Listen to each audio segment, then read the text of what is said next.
सुप्रभातं मित्राणि नमः संस्कृताय स्वागतमस्ति भवतां भवतीनां च संस्कृतवार्ताः श्रोतुं प्रप्रथमं यदि भवन्तः पश्यन्तः सन्ति चेत् सब्स्क्राइब कुर्वन्तु। शृणुमः वयं संस्कृतवार्ताः।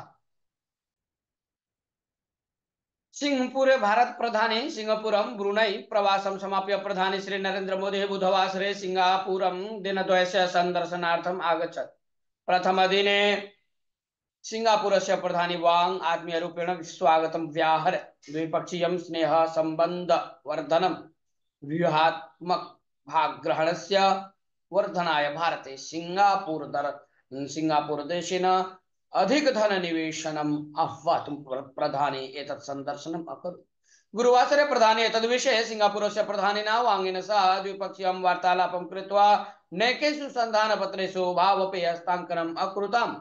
प्रिय मित्राणि, शृणुमः वयं मुख्यवार्ता।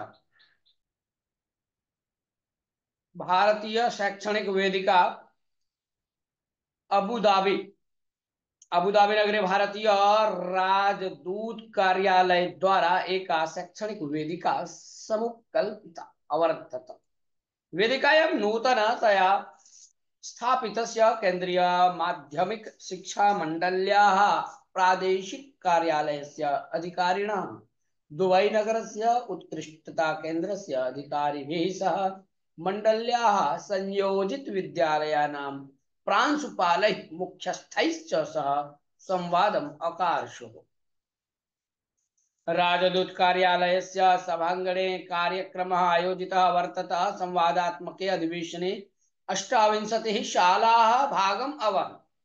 भारतीय शिक्षा मंडल्याः अन्ताराष्ट्रिय शाला समुदायस्य च मध्ये सम्बन्धं वर्धयितुम् इयं वेदिका महत्वपूर्णं पदं निदधाति इति तज्ञाः अभिप्रायः।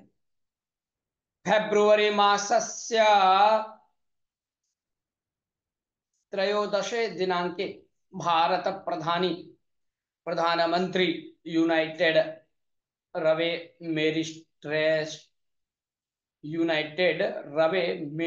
मिरेस्टेस् देशस्य प्रवासकाले केन्द्रीय माध्यमिक शिक्षा मंडल्याः प्रादेशिक कार्यालयस्य आरम्भणस्य घोषणां कृतवान् अवर्तत। जुलै मासे 2 दिनाङ्के अधिकृततया प्रादेशिक केन्द्राणि आरब्धानि। अस्मिन् समारम्भे राजतान्त्रिक अधिकारी संजय सुधीरः स्वभाषणे प्रादेशिक केन्द्रस्य महत्त्वम् उदबोधयत्। अयम् उपक्रमः अरब देशे विद्यार्थिनां शिक्षकाणां च संपन्मूल संवर्धने गमनार्हं कार्यं करिष्यति इति सा प्रत्यपादयत्। भारत यूनाइटेड अरब एमिरेट्स देशयोः शैक्षणिक बान्धव्य समेधने एतादृशाः उपक्रमाः अत्यन्तं प्रमुखाः। भारतीय शैक्षणिक समुदायाय अरब देशः निरन्तरं प्रोत्साहं प्रयच्छति इति सः अवोचत्। प्रिय श्रोतारः, श्रवणं कुर्मः, वयं पठामः नूतनवार्तां पुनः अग्रिमवार्ता। 34तमे वाक्प्रतियोगिता सम्पन्ना शिवमुखनगरं कर्णाटकम्। शिवमोग्गनगरस्य संस्कृत भारती तरुणोदय संस्कृत सेवा संघयोः आश्रये सेप्टेम्बर 1 दिनाङ्के राज्यस्तरीया वाक् प्रतियोगिता संपन्ना। राज्यस्य संस्कृत महाविद्यानिलयेभ्यः शताधिकाः छात्राः समागत्य देवतात्मा हिमालयः भारतात्मा संस्कृतम् इति संस्कृत भाषायां भाषणं कृत्वा स्थानं प्रथमं स्ववाक्चातुरीं प्रादर्शयन्। प्रथमं स्थानं भावी समीर गुरुकुलस्य कुमारः हरित्स एम.जे, द्वितीय स्थानम् आदिचुंचनगिरि क्षेत्रस्य श्रीकालभैरवेश्वर संस्कृत वेद आगम महाविद्यालयस्य सोमशेखर आर। तृतीयं बहुमानं गोकर्णस्थ मेधा दक्षिणामूर्ति वेदभवन संस्कृत महाविद्यालयस्य वेद जोशी। शृंगेरी केंद्रीय संस्कृत विश्वविद्यालयः इत्यस्य मंजुनाथ गणपति हेगड़े। चतुर्थं बहुमानम् आदिचुंचनगिरि क्षेत्रस्य श्रीकालभैरवेश्वर संस्कृत वेद आगम महाविद्यालयस्य मंजुआ MN पंचमं बहुमानं मैसूरु TN प्रतिष्ठानस्य नारायण वाचस्पति श्रृंगेरी केंद्रीय संस्कृत विश्वविद्यालयस्य निरंजन गोखले च प्राप्नुवन् एतान् बहुमान विजेत्रेण सुधर्मा परिवारो अभिनन्दति। भाद्रपद मासस्य तृतीया दिने मृत्तिका मूर्तिं स्वर्ण गौरीम् आनीय व्रतम् आचरन्। स्वर्ण गौर्याः पूजनेन सर्व सौभाग्यं लभ्यते। सर्वेभ्यः शुभं भूयात्। स्वर्ण गौरी पर्वण शुभाशया स्वर्ण गौरी पर्वण शुभाशयाः सर्वमंगल मांगल्ये शिवे सर्वार्थ साधिके शरणे त्र्यंबके गौरी नारायणी नमोस्तुते। भयोत्पादकः बंधु विमुक्तः बांग्लादेश कुख्यात भयोत्पादकः शेख इस्लामः मंगलवासरे रात्रो ढाका नगरस्य गाजीपुरस्य श्रीकाशीपुरस्थात् कारागारात् बन्धविमुक्तोऽभवत्।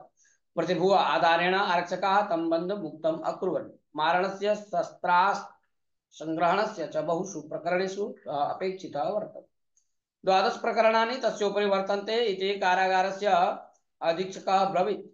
2000तमे वत्सरे बांग्लादेशस्य राष्ट्रियपक्ष इतर मित्रपक्षैः सम्मिल्य सम्मिश्र सर्वकार समारचयत्। तस्य अधिकारावधौ 23 प्रमुखाः अपराधिनः घोषिताः।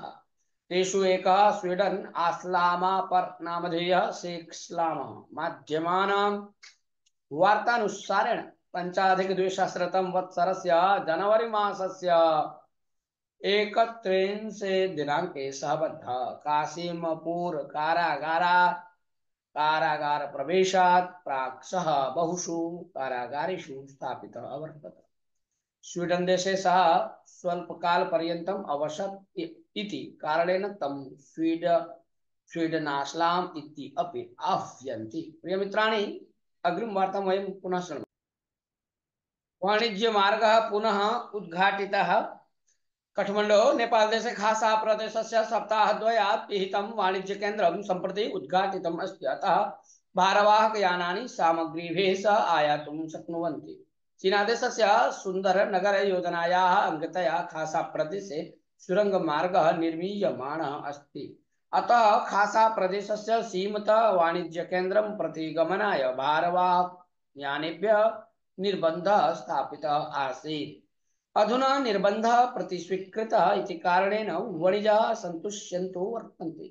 अग्रिमे मासे एव नेपाल देशस्य अत्यन्तं बृहत् दशेनाख्यं पर्व आचर्यते। अतः निर्बन्धः जनेषु आतङ्कम् अजनयत्। प्रियमित्राणि, अग्रिमवार्तां वयं पुनः शृणुमः। प्रवाहे सहस्रं बलिः दण्डनं। उत्तर कोरिया महता प्रवाहेण सहस्रं जना मृता इति विषयं गंभीररूपेण परिगणितवान्। उत्तर कोरिया देशस्य सर्वाधिकारी किम जोंग उन 63 अधिकारिभ्यो उद्बन्धन दण्डनं प्रादात् इति ज्ञायते। सद्य संजाते प्रवाहे सहस्रं जनाः मृतिं प्राप्य 4,000 गृहाणि नष्टानि। 15,000 जनाः स्थलान्तरिता आसन्। दुरन्तोऽयं न स्वीकारार्हः इति उक्तवान्। किम अधिकारिभ्यो मरणदण्डनं व्याधात्। एतान् अधिकारिणो विरुद्ध्य भ्रष्टाचारकर्तव्यलोपयोः आरोपश्च आसीत्।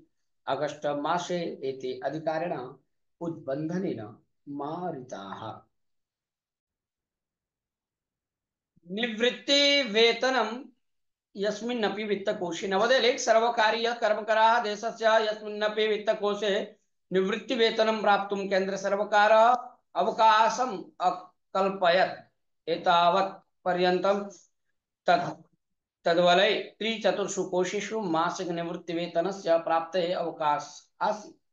भविष्य निधिमण्डल्या क्रियमाणायां कर्मकर निवृत्ति वेतन योजनायाम् आगामी वर्षस्य जनवरीतः देशस्य यस्मिन्नपि वित्तकोशे शाखायां वा निवृत्तिवेतनं प्राप्तुम् अर्हन्ति।